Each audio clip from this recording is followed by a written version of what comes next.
台語歌甲美國的爵士音樂結合做伙，想袂到是遐尼捌。來聽這美國華盛頓有一群來自台灣的音樂家，邀請當地爵士樂手呢做伙來演奏台語歌。這樂團的歌手就講，台語歌傳承台灣人爭取人權的歷史，和美國黑人的民權運動歷史是真相像的。來看台語台國際記者彭祖哲佇美國的採訪報道。弦樂、樂琴、含吉他、大提琴合奏，佇美國華盛頓煞聽到台灣歌曲《阮若拍開心內門窗》，閣有望春風。原來有一群住佇美國幾啊十棟的台灣人，邀請在地爵士音樂家做伙演出。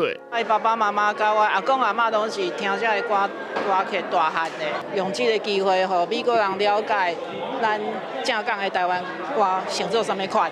住佇美國20幾棟的音樂家李興義講，這個音樂就親像白菜滷，融合無共的食物，煞是真合味。若是表演台語歌曲，這個伊嘛加入傳統的美國黑人音樂。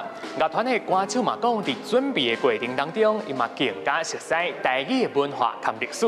The human rights struggle over the decades that the Taiwanese people, and even to this day, the struggle for their freedom and their humanity links up very well with the human rights struggle of the African American people. Those two aspects, I think, match up the music of the Taiwanese people with African American music, especially those of Nat King Cole.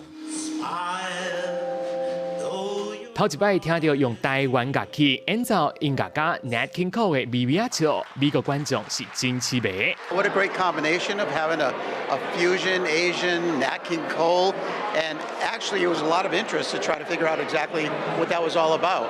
Music that most people would think was only American, but the everything fit beautifully together.